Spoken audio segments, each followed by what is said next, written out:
I gave my son a $300,000 imported SUV for his 40th birthday. He raised his glass and said a toast to the foolish mother who tries to buy love like buying bread from the bakery. The guests burst into laughter. I stood up, smiled and left.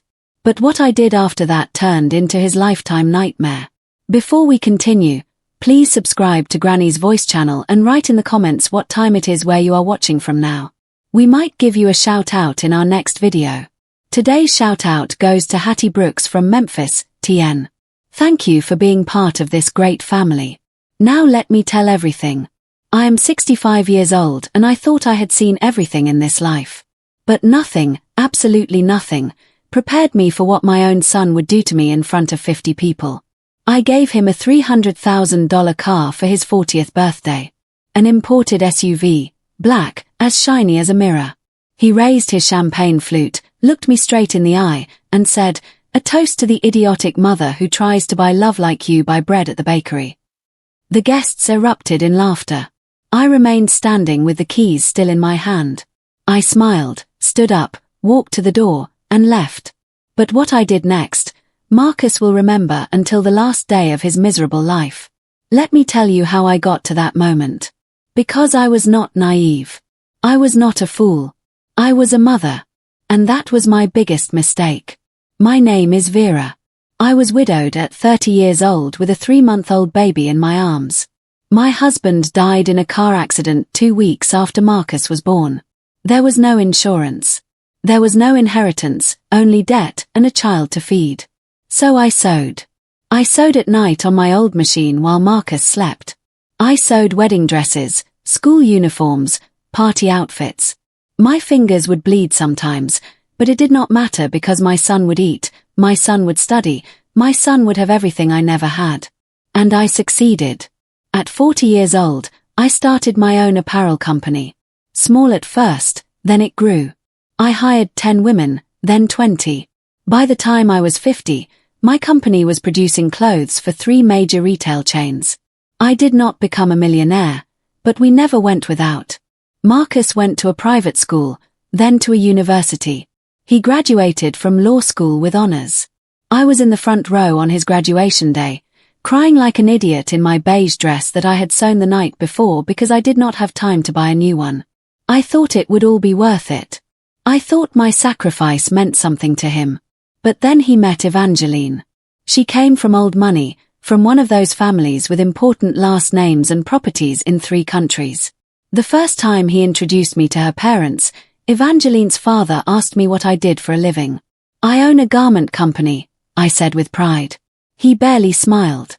"Ah, what a noble trade," he said, as if he were talking about cleaning toilets.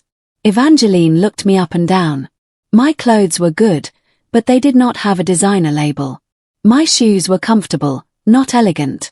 My purse was practical, not a brand name. I was living proof that Marcus came from nothing. And to her that was unforgivable. After the wedding, my son began to change. He no longer visited me on Sundays. He cancelled lunches. He always had an excuse: work, a trip, a social engagement.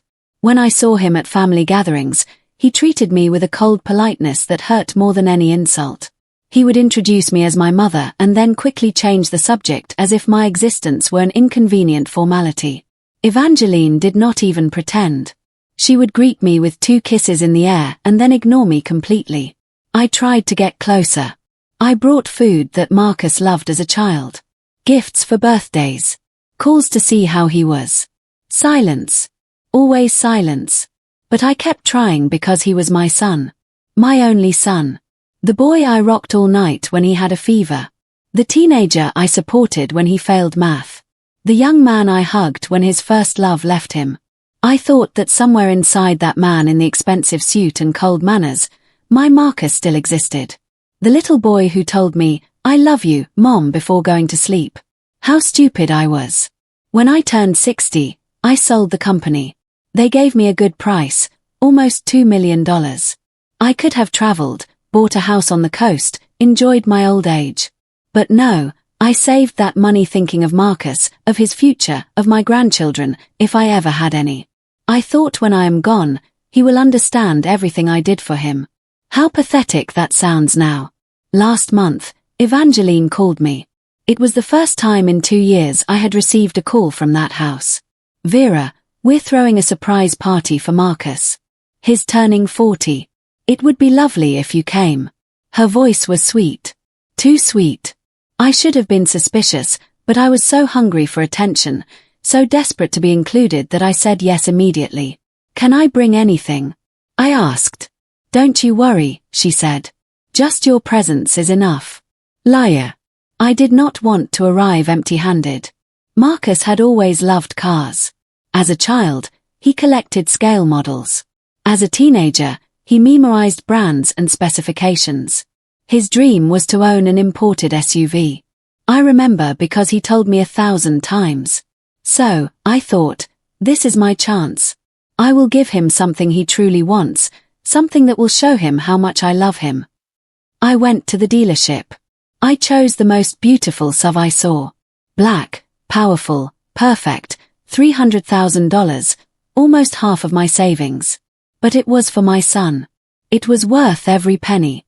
The day of the party, I got ready carefully. I wore a cream-colored dress I had bought, especially for the occasion. I put on makeup. I did my hair. I wanted to look good. I wanted Marcus to be proud of his mother for once. I arrived at the house with the keys in a velvet case. My heart was beating so hard I thought everyone could hear it. The party was in the backyard. Lights hanging from the trees, waiters with trays, elegant guests, soft music, everything perfect, everything expensive. I did not fit in there, and I knew it. But I was the mother of the birthday boy. I had a right to be there. Evangeline saw me arrive and smiled. That smile should have warned me, but I was excited. Vera, so good of you to come, she said loudly. Everyone turned. Marcus, look who's here. My son approached. He gave me a kiss on the cheek. Cold, quick, the way you would kiss a stranger. Hi, Mom. He said, Happy birthday, my love, I replied. My voice trembled with emotion. I took out the case. I have something for you. He looked at the case. Then he looked at me. Something flashed in his eyes. It was not gratitude. It was contempt. He opened the case. The keys glittered under the garden lights. It's an SUV, I said. The one you always wanted. It's outside. The guests murmured, impressed. Marcus took the keys. He held them up and then he picked up his champagne flute. Attention everyone, he said. His voice was firm. I'd like to make a toast. Everyone fell silent. They raised their glasses. I smiled. I thought he was going to thank me. I thought I would finally have a moment of recognition, of affection. A toast, Marcus repeated, looking straight at me. To the idiotic mother who tries to buy love like you buy bread at the bakery. Silence. 2 seconds of absolute silence. Then the laughter. First one, then another, then all at once. 50 people laughing. Evangeline covered her mouth, but her eyes shone with satisfaction. Marcus's friends clinked their glasses. It's true, someone shouted. You can't buy love. More laughter, more mockery. I just stood there, still smiling because my face did not know how to react. Something inside me broke in that instant. It was not my heart. It was something deeper, more ancient. It was the last shred of hope that my son loved me. My hand started to shake, my eyes filled with tears, but I would not let them fall. I would not give them that satisfaction. I lifted my chin. I clutched my purse. I walked toward the exit.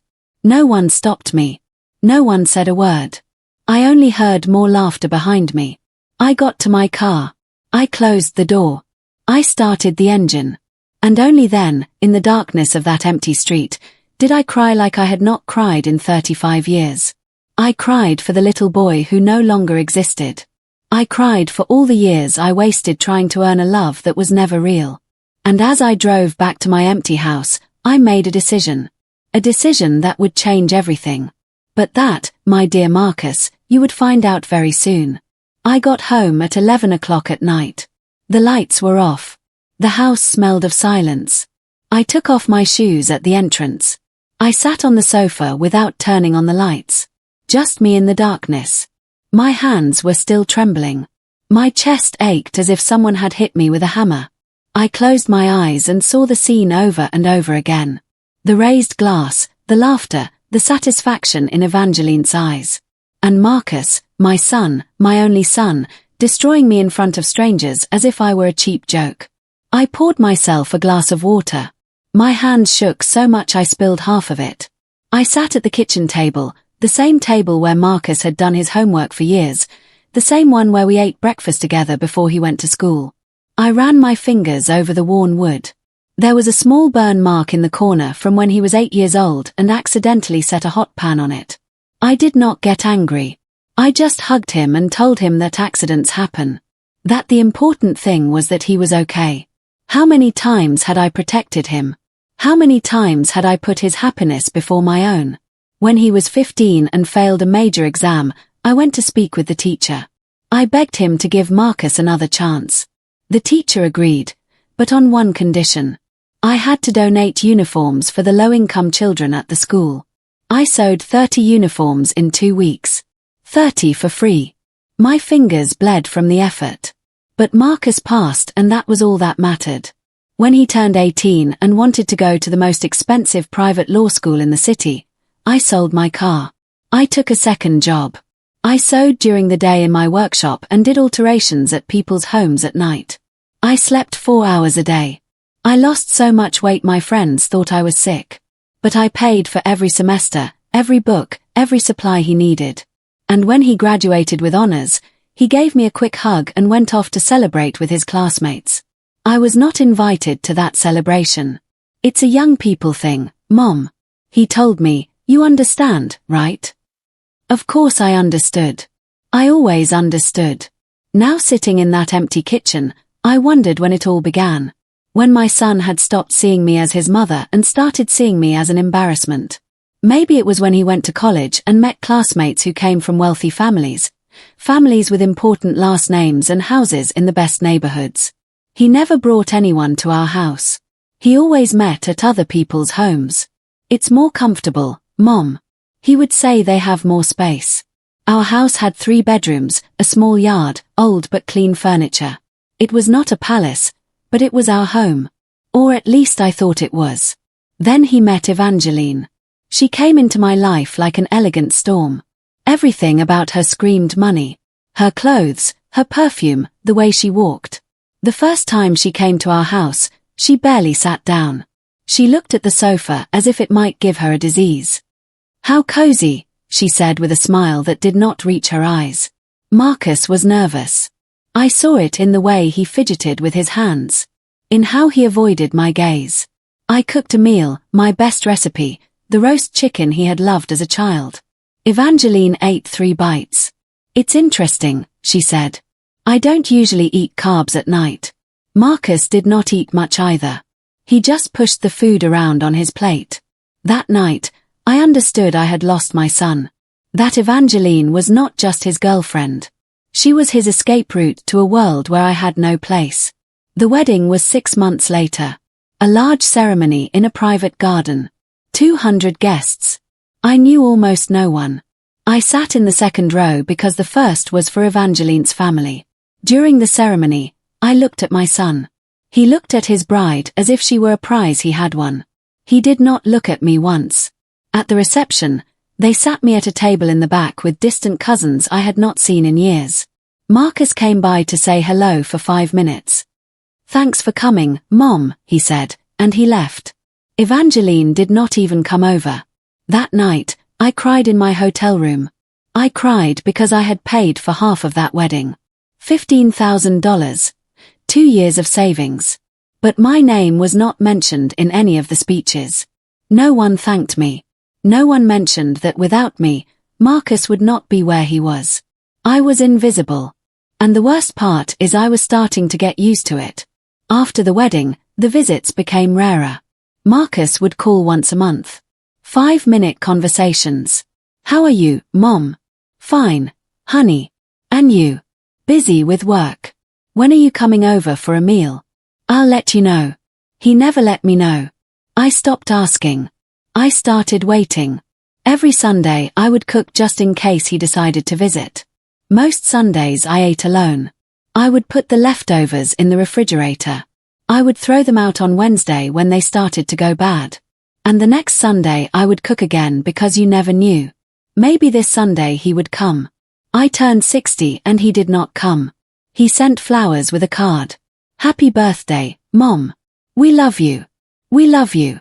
Plural, as if Evangeline had anything to do with that message. The flowers were beautiful, peach-colored roses. I put them in a vase. I looked at them for a week until they wilted. Then I threw them out and cried because my son had not come. He had not even called. It was Ruth who visited me that day, my lifelong friend. We met when we were 20. She studied psychology and I was just starting with my sewing. We grew apart when she moved to another city for work, but she came back when she retired. That afternoon of my birthday, she knocked on my door with a cake. "You're not turning 60 alone," she said. We ate cake. We drank coffee. We talked about everything except Marcus. But she knew. She always knew. "Vera," she said before she left, "one day you're going to understand that you can't force anyone to love you, not even your own son." Her words hurt more than any of Marcus's silences. I decided then that I would sell the company. I was tired. My body ached. My hands had arthritis. Sewing had become difficult. And what was the point of working anymore? For whom? I sold everything. The machines, the building, the brand. They gave me $1,800,000, a fortune. I could live comfortably for the rest of my days. I could travel, buy that house on the coast I always wanted, rest. But I did not. I put that money in the bank for Marcus. For when he needed it, for when I was no longer around, and he might remember that he had a mother who loved him more than anything in the world. How foolish that version of me sounds now. The months passed. Marcus still did not visit. I was still waiting until that call from Evangeline came. "We're throwing a surprise party for Marcus." For the first time in years, I felt included. I felt important, as if my presence finally mattered. I thought about what to get him. What could I give him that would show him how much I loved him? And I remembered that SUV he always wanted, that car he used to see in magazines as a teenager. "One day I'll have one of those," he would say, pointing at the pictures. I thought, this is the moment. I'll give him his dream. I spent $300,000, almost half of my savings. But what did it matter? It was for him, for my son. For the little boy who once hugged me and told me I was the best mom in the world. That little boy still existed somewhere. He had to. I just needed to find him. The car would be the bridge. The gesture that would finally break down that wall of ice between us. But no, it was not a bridge. It was my public humiliation. My final defeat. The moment my son spat in my face in front of 50 people and they all applauded. Now I was in my kitchen. It was 2 o'clock in the morning. I had not slept. I had not eaten. I had just been sitting in the dark remembering. Remembering every sacrifice, every sleepless night, every dollar I spent on him, every tear I hid so he would not feel bad. And in the end, none of it had mattered. Nothing. Because to Marcus, I was not his mother. I was his embarrassment. His poor past, the proof that he came from the bottom, and that was unforgivable in the world he now belonged to. I stood up. I went to my room. I opened the drawer where I kept old photos. Photos of Marcus as a baby, Marcus as a child, Marcus as a teenager. In all of them, I was by his side, smiling, hugging him, looking at him with that infinite love only a mother can have. I picked up one photo. He was 5 years old. We were at the park. I had bought him an ice cream and he was hugging me happily. "You're the best mom in the world," he had said that day. I remembered it perfectly. I looked at that photo for a long time. Then I put it away because that little boy no longer existed and I needed to accept that. I sat on the bed. I took a deep breath. And for the first time in 35 years, I felt something different. Not pain, not sadness, rage, pure clear rage against Marcus, against Evangeline. Against myself for having been so stupid. For having allowed them to treat me like this, for having begged for love for years. I picked up my phone. It was 4 o'clock in the morning. I looked up my lawyer's number. I wrote him a message. Harrison, I need to see you first thing tomorrow. It's urgent. I turned off the phone. I lay down. And for the first time in months, I slept soundly because I had made a decision. A decision that would change everything. Marcus wanted to humiliate me. He wanted to laugh at me. Perfect. But that laugh would cost him more dearly than he could ever imagine. I woke up at 6 o'clock in the morning. No alarm had gone off. My body simply knew it was time to get up. I showered. I dressed in black pants and an ivory blouse. I pulled my hair back. I put on my makeup carefully. I needed to look strong. I needed to feel strong. Because what I was about to do required absolute clarity. I made coffee. I sat at the table. The same place where I had cried all night. But now there were no tears, only determination. Cold as ice. At 8 o'clock sharp, my phone rang. It was Harrison, my lawyer. Vera, I got your message. Are you okay? You sound urgent. His voice held genuine concern. Harrison had helped me with the sale of the company. He was a serious, professional, trustworthy man. I need to see you today, I said. It's important. There was a pause. I can see you at 10. Does that work? Perfect. I replied. I hung up. I grabbed my purse. I left the house. I drove to his office. The traffic was heavy, but I did not mind. I had time. I had all the clarity in the world. I arrived 15 minutes early. I sat in the waiting room. There were magazines on the table, but I did not touch them. I just looked out the window. The sky was grey. It looked like it was going to rain. How appropriate, I thought. Harrison came out to greet me personally. Come in, Vera. He led me to his office. He closed the door. I sat across from his desk. He took his seat and looked at me attentively. What do you need? I took a deep breath. I want to change my will. Harrison nodded. Of course. What changes do you want to make? I want to disinherit my son. Silence. Harrison stared at me. Vera, that's a very serious decision. Are you sure? Completely sure, I answered without blinking. I want Marcus to receive absolutely nothing from my estate. Nothing. Harrison leaned back in his chair. May I ask what happened? I told him everything. The party, the gift, the humiliation, the laughter, everything. As I spoke, my voice did not tremble once. Harrison listened in silence. When I finished, he sighed. I'm so sorry, Vera. No one deserves that, especially not from their own child. Then do it, I said. Revoke everything. Let him inherit nothing. Harrison picked up a pen. All right. Who do you want to designate as your beneficiary? I had not thought about it until that moment. I looked out the window. I thought about all those years of work, all those nights sewing, all that money I had saved for someone who did not value me. I want to donate 40% to the Hope Foundation. Harrison looked up. The Foundation for Orphan Children. Yes, I said. Children who don't have a mother. Maybe they will appreciate what a mother would do for them. Because my son clearly doesn't. Harrison wrote it down and the rest. I want to use part of it to buy myself a house. A house on the coast. Small, quiet, far from here. Harrison kept writing. How much are you thinking? $200,000. I'll look for something simple. He nodded. And the rest of the estate. Set up a trust for me for my expenses to live quietly for the rest of my life. And when I die, whatever is left goes to the foundation as well. Harrison finished writing. He looked at me. Vera, this means Marcus is completely cut out. Legally, he won't be able to claim a thing. That's exactly what I want. I said, I need you to draft everything today, and I want to sign it tomorrow. Harrison frowned. So quickly. Yes. Before he tries to contact me, before he comes with excuses or fake apologies, I need to do it now while I have the strength. Harrison studied my face. He was looking for doubt. I suppose regret. He found none. All right, he said finally.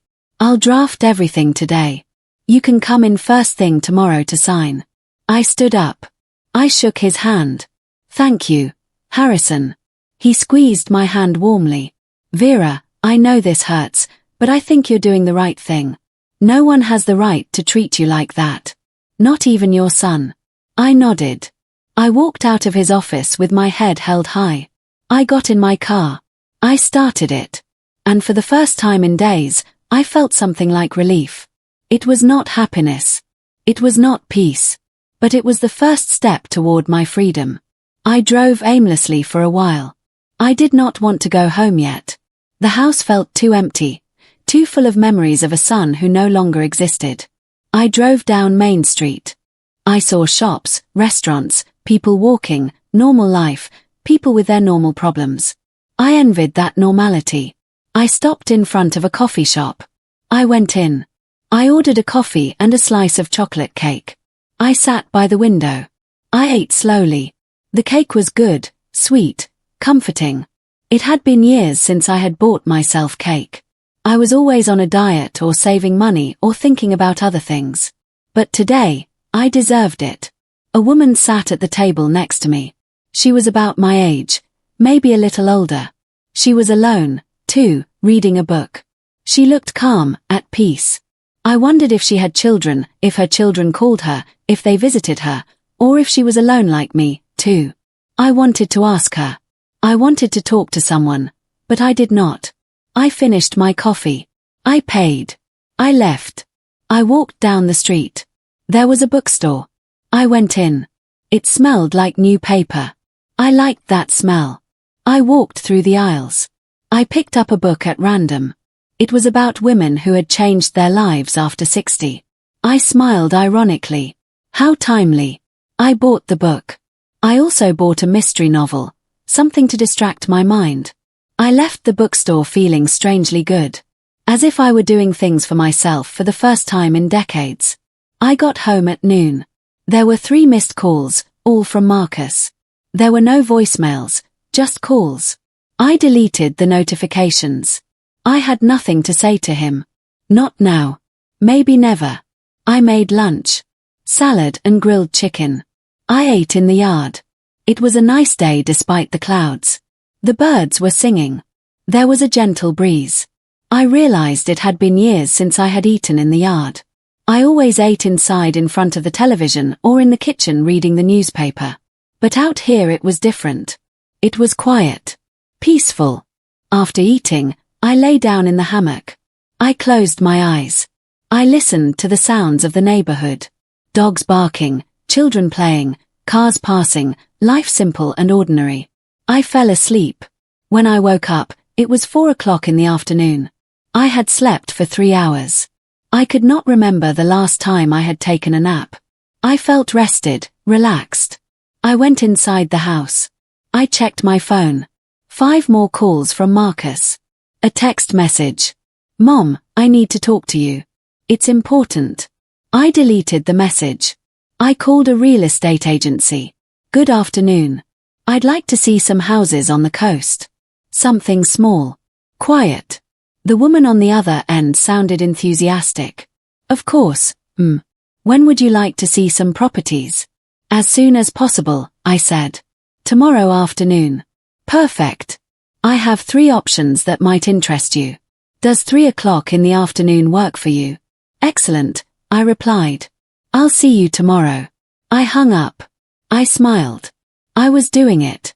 I was taking control of my life. That night, I cooked my favorite dinner. Pasta with homemade tomato sauce. Something I had not made in years because Marcus did not like it. It's too simple, Mom, he would say. But I loved it. I ate slowly, savoring every bite.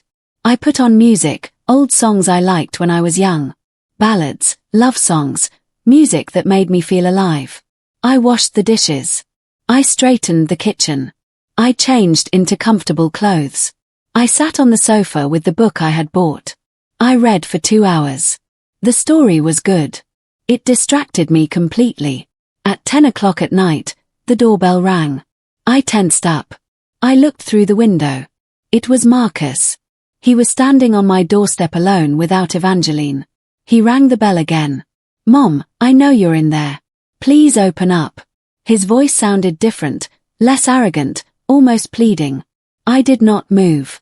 I stayed on the sofa in silence. "Mom, I need to talk to you about what happened."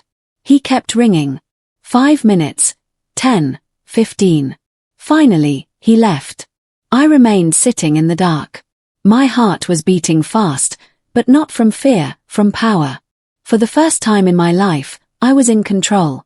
I decided who entered my space, who deserved my attention. And Marcus did not deserve it.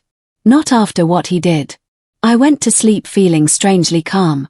Tomorrow I would sign the papers. Tomorrow I would see houses on the coast. Tomorrow my new life would officially begin. And Marcus would have to learn to live with the consequences of his actions because I had already learned to live without him. The next morning I woke with a clarity I had not felt in years. The sun streamed through my bedroom window. Outside the birds were singing. I stretched in bed. For the first time in a long time, I did not feel that weight on my chest, that constant anxiety of wondering if Marcus would call, if he would visit, if he would finally show me even a little affection. All of that was gone. And in its place was something new, something it took me a moment to identify. It was freedom. I got up. I showered. I dressed in grey pants and a lavender-coloured blouse. I put on a little makeup. I looked in the mirror. The woman looking back at me was 65 years old. She had wrinkles around her eyes, grey hairs I no longer bothered to dye, but her eyes were firm, determined. This woman was never going to beg for love again. I had a quiet breakfast, coffee with toast, strawberry jam, simple and perfect. At 9 o'clock sharp, I left for Harrison's office. The traffic was light. I arrived 10 minutes early.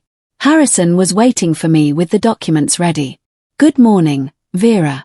I sat down. He placed the papers in front of me. "Here is everything." I reviewed every clause. "Marcus is completely excluded from your will. 40% of your estate goes to the Hope Foundation. The rest is in a trust for you. Whatever is left after your death also goes to the foundation." I read each page carefully. Everything was perfect. "Are you absolutely sure?" Harrison looked at me seriously. "Once you sign, this is final." I picked up the pen. I have never been more sure of anything in my life. I signed every sheet, every initial, every signature was a release. It was closing a door that had been open for 35 years. A door through which only pain had entered. Harrison signed as well. He called his secretary. She came in and signed as a witness. "Done," Harrison said. "It's official." I stood up. I put my copy of the documents in my purse.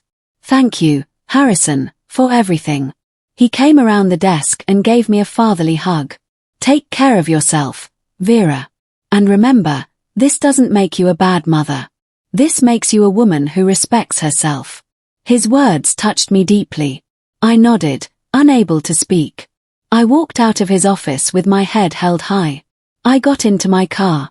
I put my hands on the steering wheel. I took a deep breath. It was done. There was no going back. I drove to a small restaurant I liked. I ordered lunch. Vegetable soup and grilled fish. I ate slowly while reading the news on my phone. There were 6 missed calls from Marcus. 3 messages. I did not open them. I paid my bill. At 2:30, I headed for the coast. The real estate agent had given me the address of the first house. I drove for an hour. The coastal highway was beautiful. The sea on one side, mountains on the other. I rolled down the window. The air smelled of salt, of freedom. I arrived in the coastal town at 3 o'clock sharp. It was small, quiet, colorful houses, narrow streets, people walking without a hurry. I liked it immediately. The agent was waiting for me at the edge of town. She was a woman in her 40s. A kind smile. "Vera." "Yes, that's me." We shook hands. "I'm Monica. I have 3 properties to show you." "Ready." "Completely ready," I replied. The first house was too close to the highway. Noisy. I dismissed it immediately. The second was nice, but too big. 2 floors, for bedrooms, too much space for me alone, too much upkeep. And the third, I asked. Monica smiled. That one's my favorite. Follow me. We drove for 3 more minutes. We stopped in front of a small cream-colored house. It had a front garden with wildflowers, a wooden porch, large windows. I could hear the sea in the distance. It's perfect, I said before even going inside. Monica laughed. Wait until you see the inside.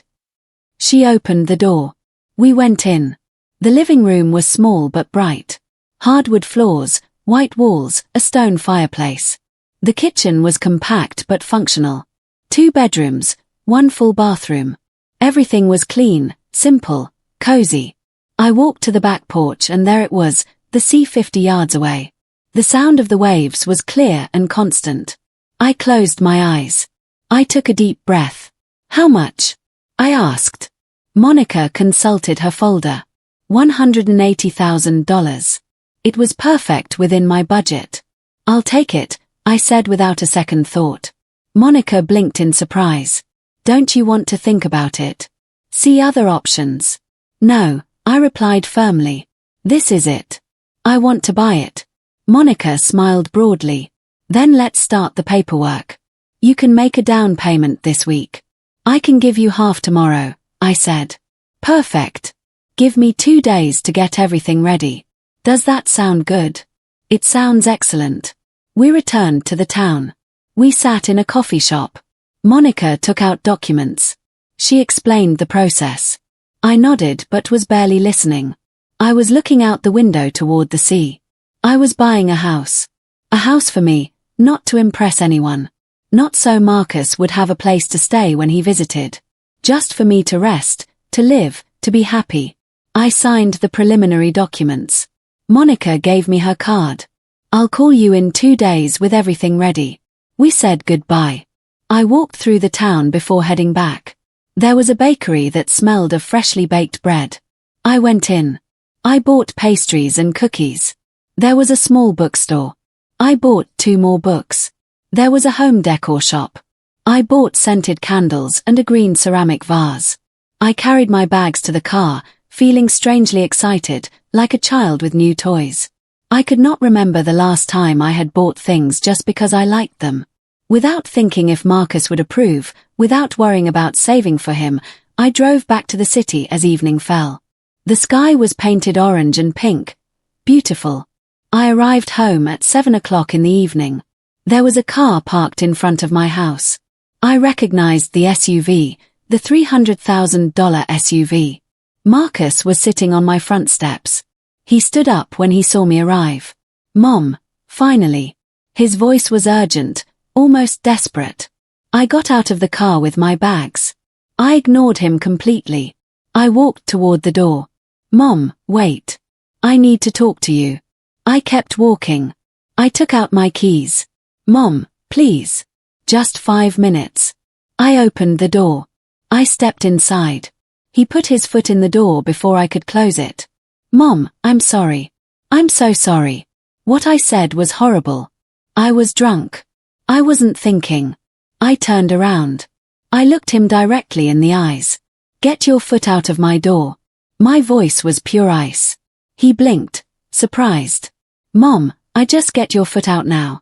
Marcus slowly removed his foot. Can we talk like adults? Just give me a chance to explain. I held the door partially open. There's nothing to explain. You said exactly what you thought in front of 50 people. You said it with clarity, with intention.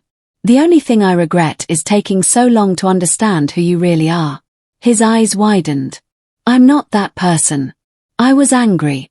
Evangeline had told me I'm not interested in what Evangeline told you. I interrupted. You're a 40-year-old man responsible for your words, responsible for your actions.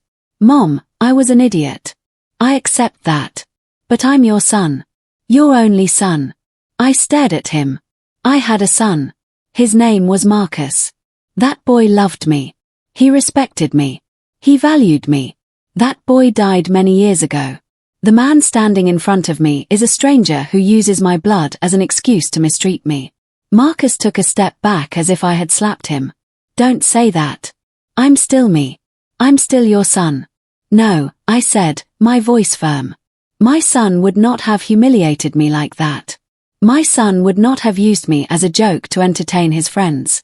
It was a mistake. A stupid mistake. Let me make it up to you. I laughed without humor. Make it up. How, Marcus? With flowers. With empty apologies.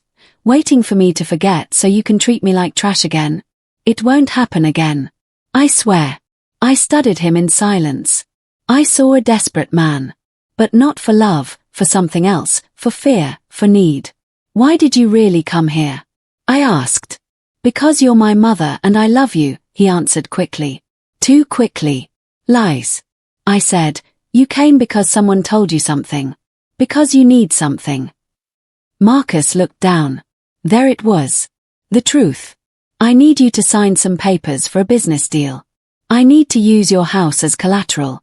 There it was. That was why he had come. Why the calls? Why the urgency? It was not regret. It was convenience. I felt something inside me shut down definitively, like a heavy, immovable steel door. Get out of my house, I said. Mom, get out now and don't come back. But if you're not gone in 10 seconds, I'm calling the police. Marcus looked at me in disbelief. He expected me to give in, to forgive him like I always did. But this time, there was no forgiveness. There were no tears. There was no weakness. Only a 65-year-old woman who had finally learned to say no. He finally turned around. He walked toward his car. He stopped halfway. You're going to regret this, he shouted. I did not answer. I simply closed the door and locked it. I turned off the front lights. I walked to the kitchen.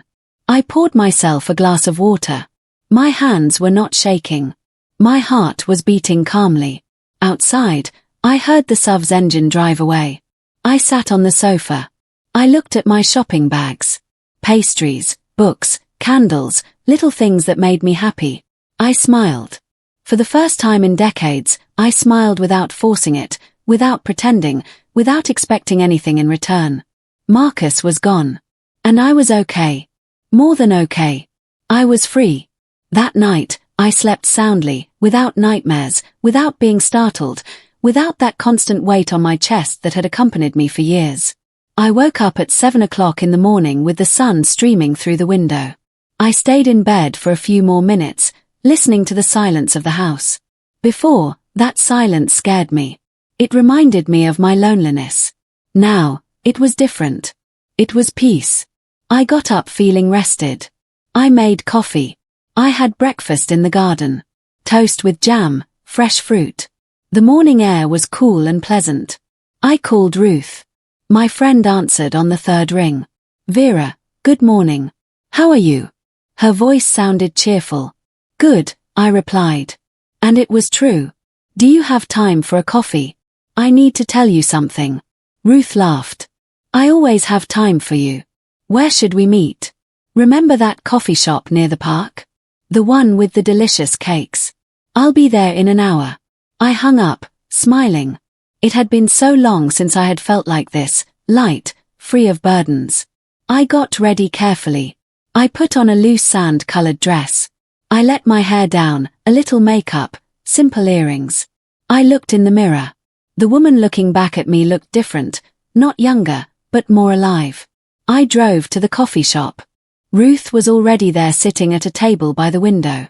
She saw me arrive and smiled broadly. We hugged. You look radiant, she said. What happened? We sat down. We ordered coffee and cake. And then I told her everything. I told her about the party, about the humiliation, about ignoring Marcus's calls, about changing the will, about the house on the coast I was buying.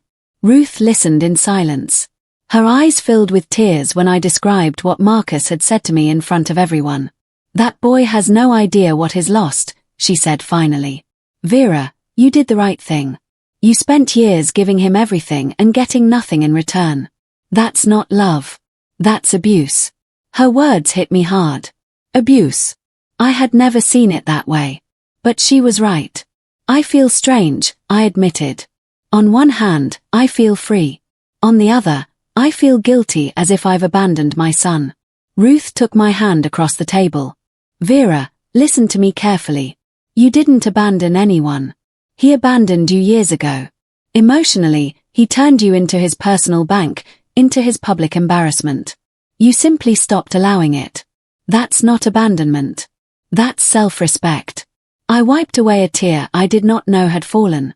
When did I become so foolish? You weren't foolish, Ruth said firmly.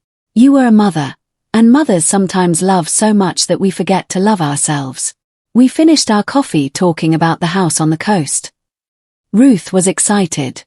You have to invite me when you move. We'll spend whole weekends.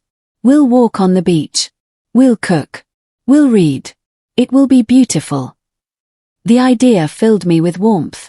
Of course, I'll invite you. You're my only true friend. Ruth smiled. And you're mine, Vera. This is your new beginning. Enjoy it. You deserve every second of happiness. We said goodbye with a long hug. I drove home feeling strengthened. Ruth was right. This was my new beginning. The next 2 days were quiet. Marcus did not call again. He did not show up at my door again.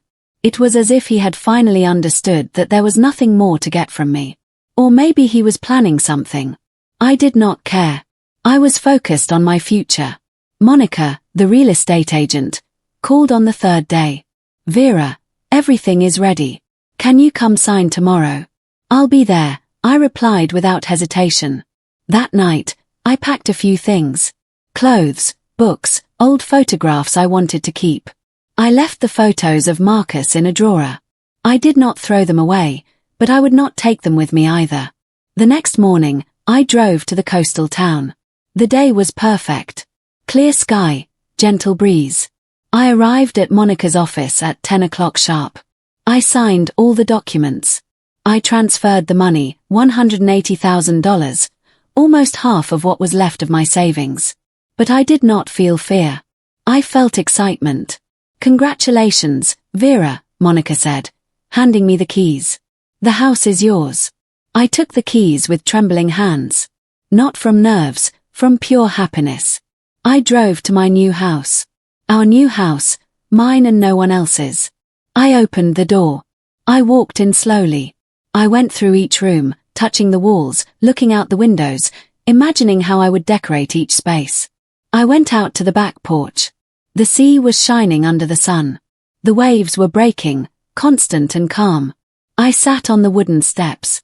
I closed my eyes. I listened to the sound of the water, of the seagulls, of the wind. For the first time in years, I did not think about Marcus. I did not think about the past.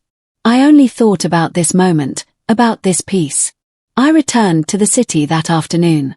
I had to organize the move, decide what to take and what to leave. When I arrived at my house, I found an envelope under the door. I picked it up. It was a letter from Marcus. I recognized his handwriting on the envelope. I stared at it for a long time. Part of me wanted to open it.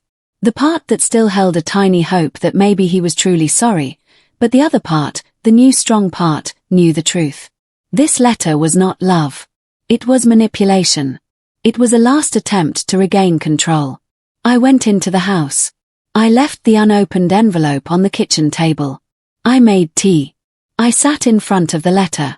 I studied it as if it were a strange object. My name written in that handwriting I knew so well. The handwriting I had seen on school assignments, on birthday cards I no longer received, on legal documents he signed as my son.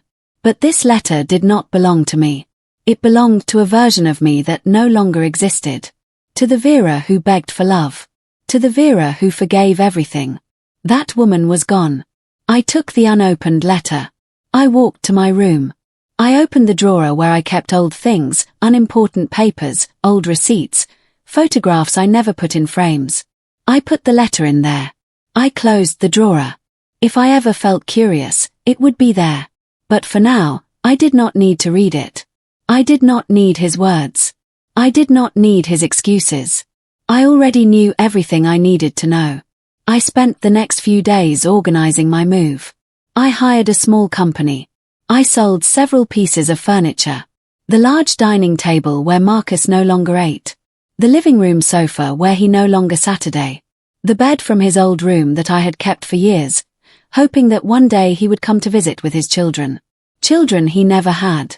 Visits that never came. All of that was gone. I kept only the essentials. What I really needed to start over. One afternoon, my phone rang. It was an unknown number. I hesitated before answering. Vera, it was a woman's voice. Elegant. Cold. I recognized it immediately. Evangeline, what do you want? I asked bluntly. There was a pause. I need to talk to you about Marcus. I have nothing to talk about with him. Wait, don't hang up. This is important. Her voice had an urgent tone I had never heard before. You have 1 minute, I said. Marcus is in trouble. Serious financial trouble. He invested in a business that turned out to be a fraud. He lost a lot of money. Money that wasn't his. And what does that have to do with me? My voice was ice. He needs help. He needs money to fix this before it becomes a legal problem. I laughed without humor. Ah, now I understand. That's why the calls. That's why the letter. It wasn't regret. It was need. Evangeline sighed. Vera, I know what he did to you was wrong. I was there, too. I saw everything. But he's your son. You can't let him fall like this. I can't. I asked. Watch me. Please, Vera. I'm asking you as what, Evangeline? As a daughter-in-law. You never treated me like a mother-in-law. You treated me like trash from day one. As if I were a mistake in Marcus's life that had to be tolerated. Evangeline was silent. Then she spoke with a harder voice. If you don't help him, he'll lose everything.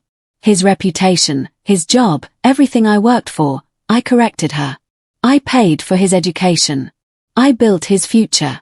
He just had to take advantage of it. And instead of being grateful, he decided to humiliate me publicly. He decided to use me as a joke, as a mockery. Well, now let him learn to solve his own problems.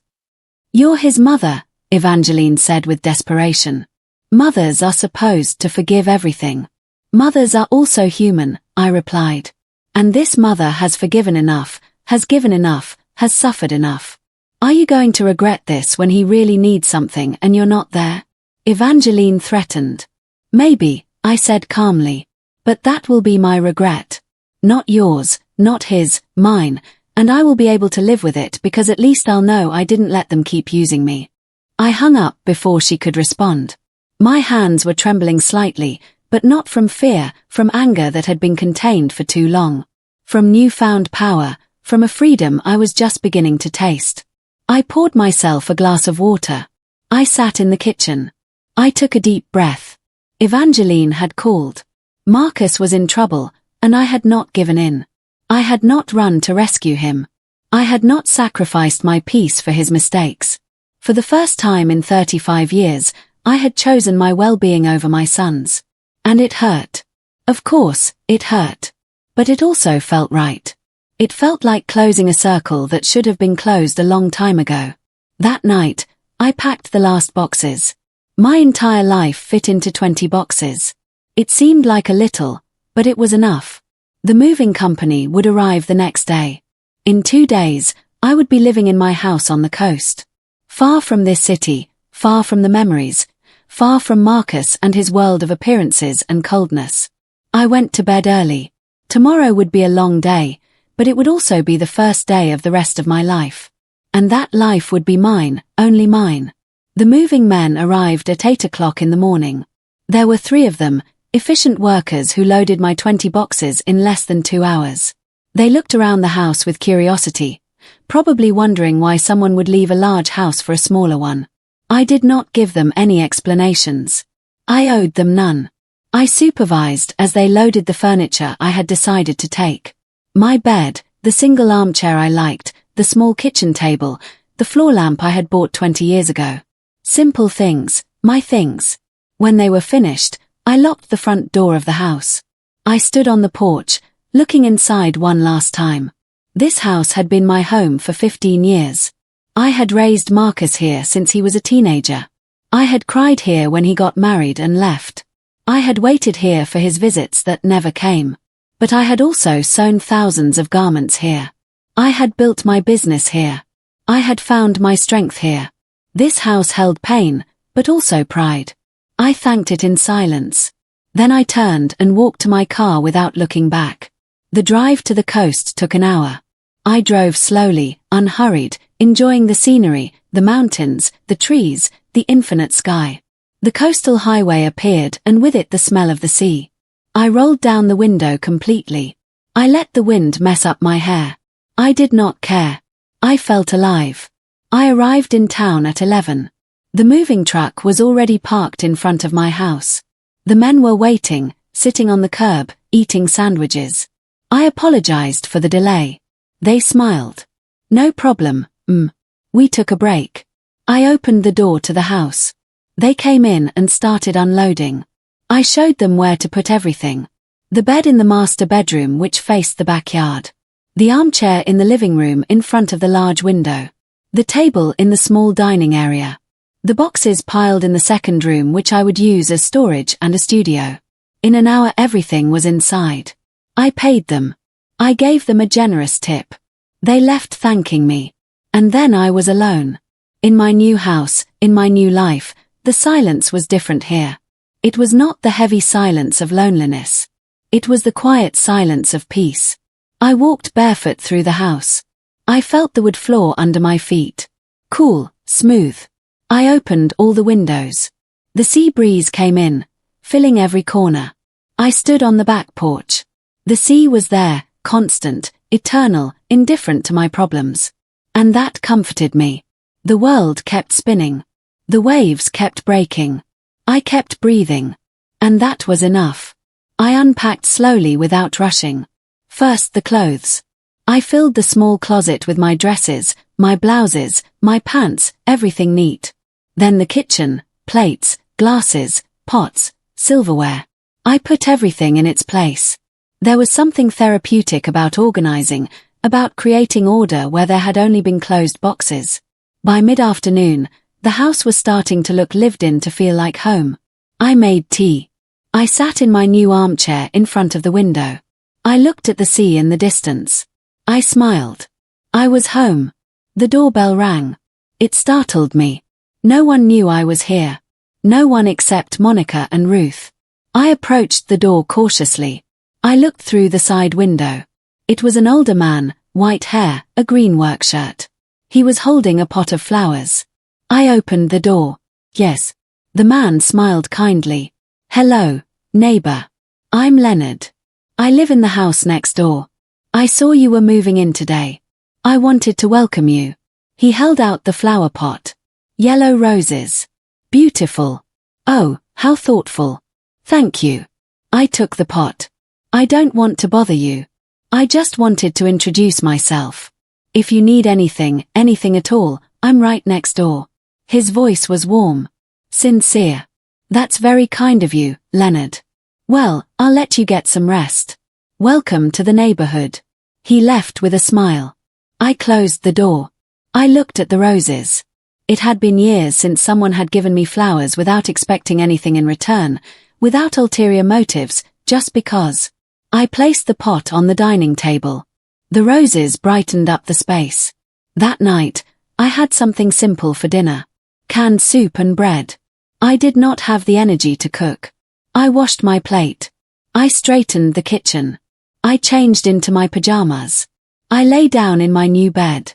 The sheets smelled like lavender. I had bought new sheets, especially for this new beginning. I got comfortable. I closed my eyes. I heard the distant sound of the waves, and I slept deeply. I woke to the sound of seagulls. It took me a few seconds to remember where I was. Then I smiled. I was in my house at the beach, far from everything. I got up and opened the curtains. The sun was just beginning to rise. The sky was painted orange and pink. The sea was glittering peacefully. I put on a robe and went out barefoot onto the porch. The cool air hit my face. I took a deep breath. It smelled of salt, of freedom, of a new beginning. I stood there for several minutes, just being, just existing without thinking about anything or anyone. I made coffee. I drank it on the porch while watching the sunrise completely. The colors changed every minute. It was a spectacle I had seen in photographs, but never in person. It was worth every penny I had paid for this house. I had fruit and toast for breakfast, simple and perfect. Afterwards, I showered and dressed in comfortable clothes, sand-colored linen pants, and a loose white blouse. I decided to explore the town. I needed to get to know my new home. I walked through the quiet streets. It was barely 9 o'clock in the morning. Some shops were opening their doors. Others still had their curtains drawn. I greeted a woman who was sweeping the entrance to her bakery. She returned the greeting with a smile. "You're new around here." "Yes, I just moved in." "Welcome. I'm Rosa. If you need fresh bread, we're here every day." "Thank you, Rosa. I'll be back soon." I continued walking, feeling good. The people here were friendly, unpretentious. I found a small market. I went in. I needed to do some shopping. Vegetables, fruit, chicken, rice, eggs, milk. The basics. As I was filling my basket, a woman approached. She was probably in her 70s, completely white hair tied up in a bun. "Excuse me, are you Vera?" I was surprised. "Yes. Do we know each other?" She laughed. "No, but Leonard told me a new neighbor had arrived. This is a small town. News travels fast." She extended her hand. "I'm Beatrice. I live 3 houses down from Leonard." I shook her hand. "A pleasure to meet you.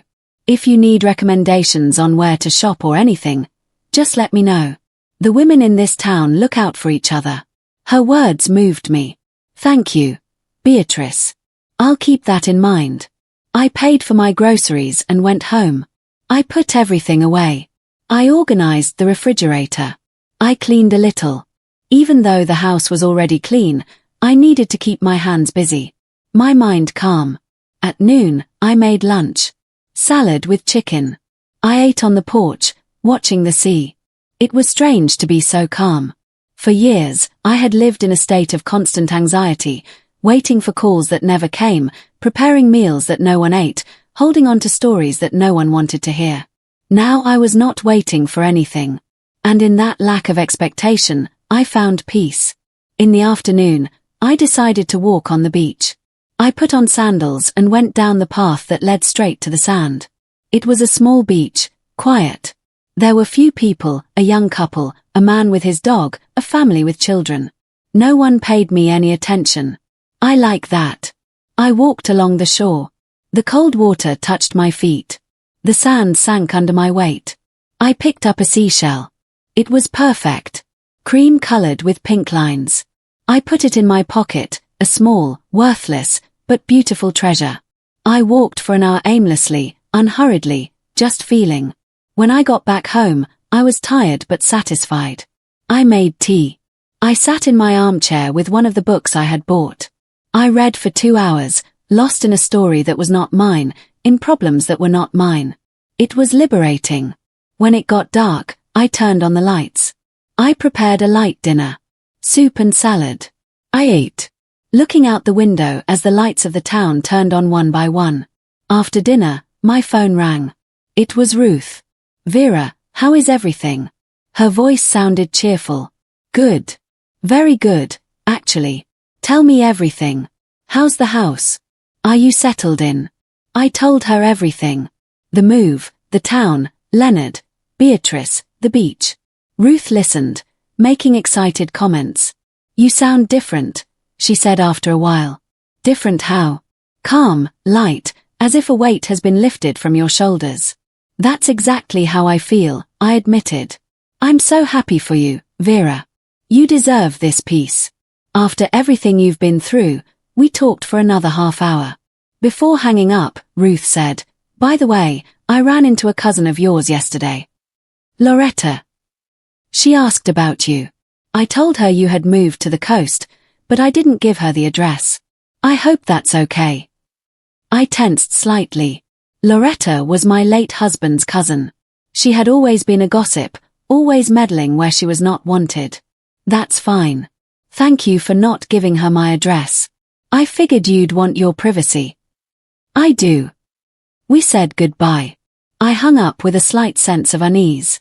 Loretta would surely tell Marcus that I had moved, that I had disappeared without telling anyone in the family, but it did not matter. I no longer had to give explanations to anyone. That night, before going to sleep, I checked my phone. I had a message from an unknown number. I opened it. It was Marcus. "Mom, I know you're angry, but disappearing like this isn't fair. The family is worried. I need to know you're okay. Please call me." I read the message 3 times. I analyzed every word.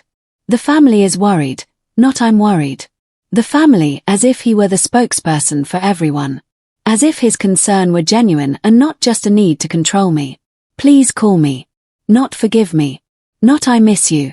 Just call me. I deleted the message. I blocked the number. No more. I would not let him find me, manipulate me, drag me back into that cycle of pain. I turned off the phone. I left it on the nightstand. I lay down looking at the ceiling. The house was silent. Only the distant sound of the sea could be heard. I closed my eyes. For a moment, I felt a pang of guilt. That mother's guilt that never completely goes away. But then I remembered. I remembered the humiliation, the laughter, the years of contempt, and the guilt dissolved. I turned over and got comfortable. Tomorrow would be another day, a day without Marcus, without expectations, without pain. Just me and my new life. And that was more than enough. 2 weeks passed. 2 weeks of a simple and beautiful routine. I woke up with the sun. I made coffee. I walked on the beach every morning. I bought fresh bread from Rosa's bakery. I read on the porch. I cooked meals that I liked without worrying about anyone else. In the afternoons, I sometimes visited Beatrice. I would have tea in her garden while she told me stories about the town. Other times, Leonard would show up with vegetables from his garden. "I have too many tomatoes," he would say. "I don't want them to go bad." I would accept them gratefully. I would cook sauce. I would share it with him in containers that he returned clean. One morning while walking on the beach, I saw a sign in the window of a small shop. Sewing instructor wanted free classes for community youth. I stopped. I read the sign several times. It had been years since I had sewn, but the hands never forget. I wrote down the phone number. That afternoon, I called. A young woman answered. Esperanza Community Center. "Good morning." "Hello. I'm calling about the ad for the sewing instructor." "Oh, wonderful. Do you have experience?" "I owned a textile factory for 20 years. There was a surprised pause. "Then you have a lot of experience. Can you come in tomorrow to meet us?" "Of course." "What time?" 10 o'clock is fine." "Perfect. I'll be there." The next day, I got ready carefully. Black pants and a mustard-colored blouse. I put my hair up. I drove to the community center. It was a simple building painted white and green. Inside, it smelled of coffee and fresh paint. A woman in her 30s greeted me. "Vera." "Yes, that's me." We shook hands. "I'm Isabella, the coordinator. Thanks for coming." She showed me the place. There was a room with long tables, another with computers, a community kitchen, and a small room with 3 old sewing machines. "This would be it," Isabella said. "The machines work, but they need maintenance. We have 6 girls enrolled, between 15 and 18 years old. They come from low-income families. We want to teach them a trade." I looked at the machines. I touched one fondly. It was like the first one I ever had. Old but noble. "When would the classes start?" "Whenever you can. There's no rush." I thought about my empty house. My afternoons with nothing to do. All that knowledge stored in my head that would die with me if I did not share it. I can start next week twice a week. 2 hours each class. Isabella smiled broadly. "That would be perfect. We pay." "No," I interrupted. "I don't want payment. I want to do it because I enjoy it. Because I know what it's like to need an opportunity and not have one." Isabella looked at me with moist eyes. "Thank you, Vera. You don't know how much this means to these girls." I left the center feeling useful for the first time in months. I had a purpose now, something to do that had nothing to do with Marcus, with the past, with the pain. I stopped by a fabric store. I bought several yards of different colors and textures. Also, thread, needles, new scissors, everything needed to teach. I spent $200, but I did not care. It was an investment in something that made me happy. I arrived home with the bags full. I left them in the second room, my future teaching workshop. That night, Ruth called me. I told her about the classes. She was thrilled. Vera, that's wonderful. You're going to change the lives of those girls just like you changed your own. She was right.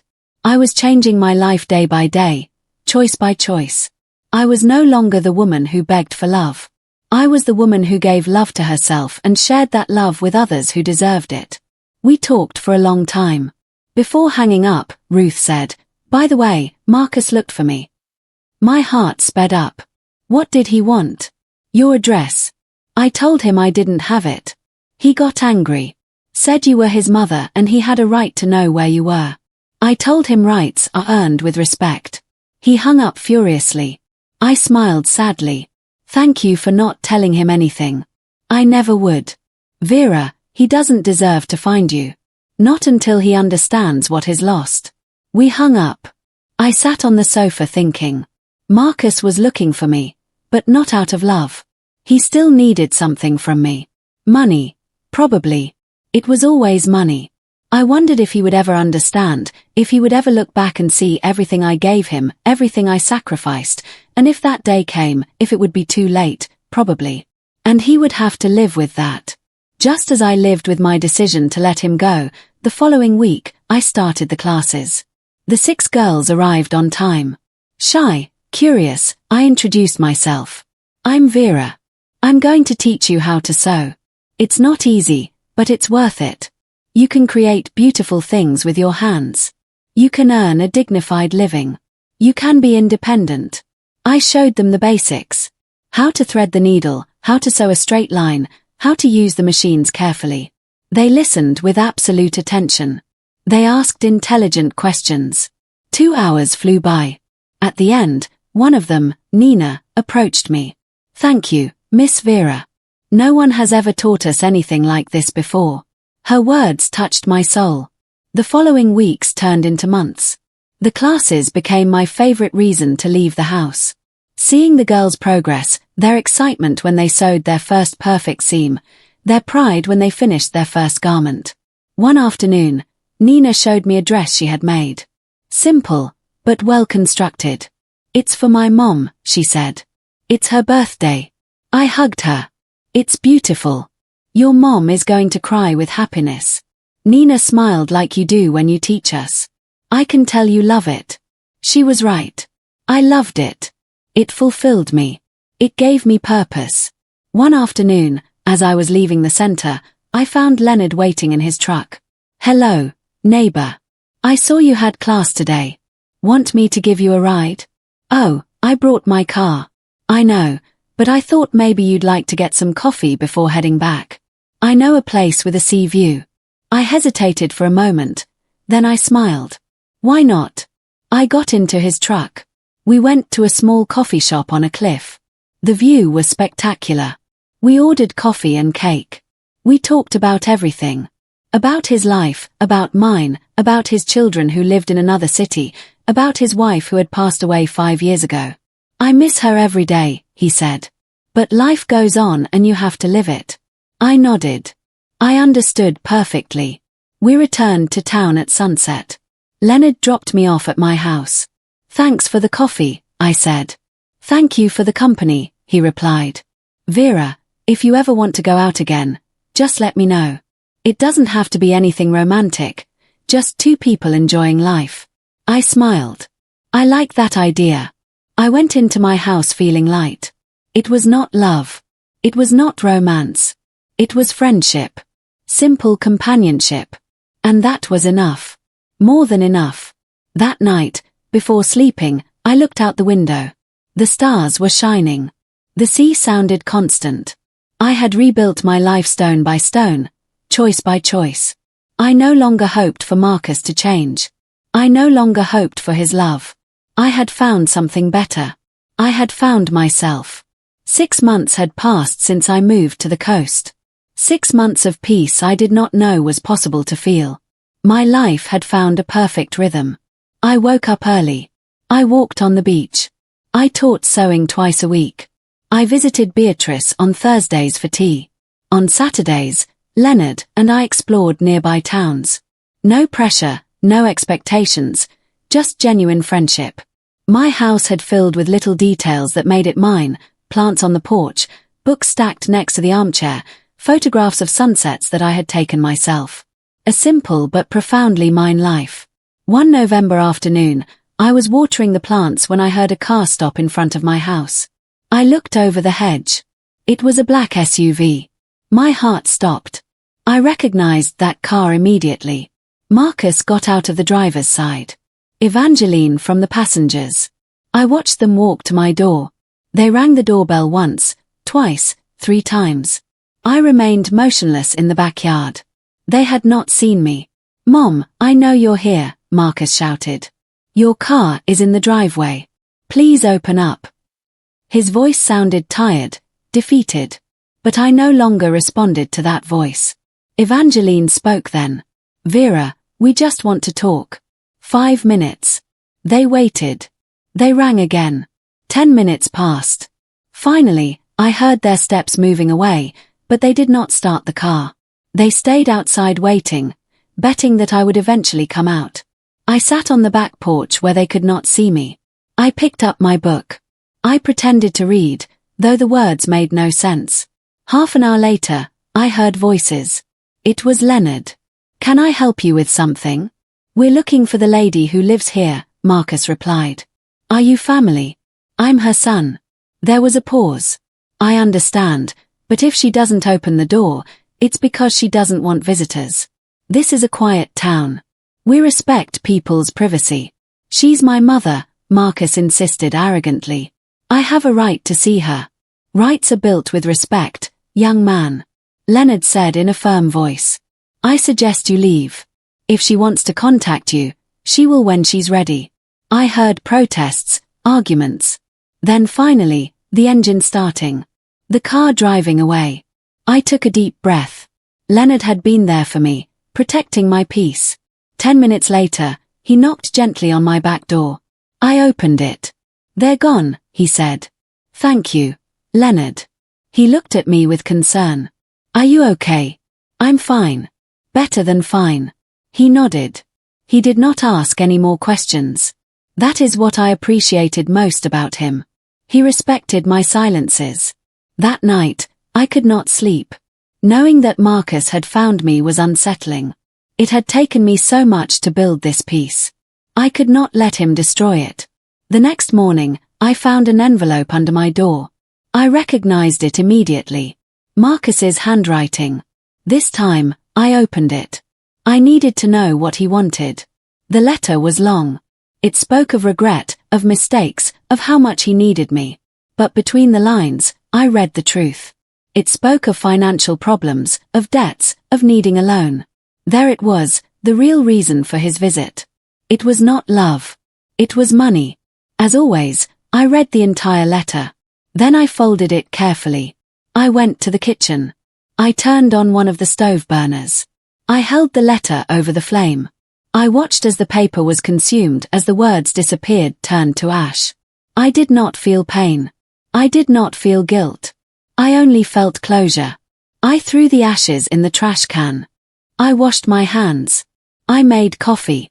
I had a peaceful breakfast watching the sunrise. Marcus had come. Marcus had gone. And I was still here standing at peace. The following days, I returned to my routine. The sewing classes filled me with joy. Nina and the other girls had progressed so much. They were now sewing complete blouses, skirts. Some were even selling their creations at the local market. It filled me with pride to see them grow. One afternoon, Nina arrived excited. "Miss Vera, I sold 3 blouses. I earned enough to help my mom with the household expenses." I hugged her tightly. "I'm so proud of you." She hugged me back. "You changed our lives. All of ours." Her words touched me deeply. This was what it meant to be a real mother. Not giving out of obligation, giving out of love, and receiving genuine gratitude. One December evening, Ruth came to visit. She spent the weekend at my house. We walked on the beach. We cooked together. We laughed like teenagers. I showed her my classes. She met the girls. Beatrice, Leonard, you've built a beautiful life here, she said on the last night as we drank wine on the porch. A life you deserve. We toasted under the stars. Have you heard anything from Marcus? She asked carefully. He came a few weeks ago. I didn't see him. He left me a letter asking for money. I burned it. Ruth nodded. And how do you feel about that? Free, I answered without hesitation. Completely free. Christmas arrived. My first Christmas alone in 35 years. But I did not feel alone. Beatrice invited me to have dinner with her family. Leonard did too. I accepted both invitations. Early dinner with Beatrice, dessert with Leonard. Both houses were filled with warmth, with laughter, with genuine love. They treated me like family, not because they had to, because they wanted to. I returned to my house that night with a full heart. I sat on my porch looking at the dark sea. The lights of the town twinkled in the distance. I thought about Marcus.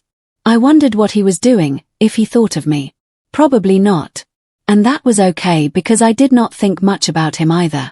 He no longer occupied every thought. He no longer hurt constantly.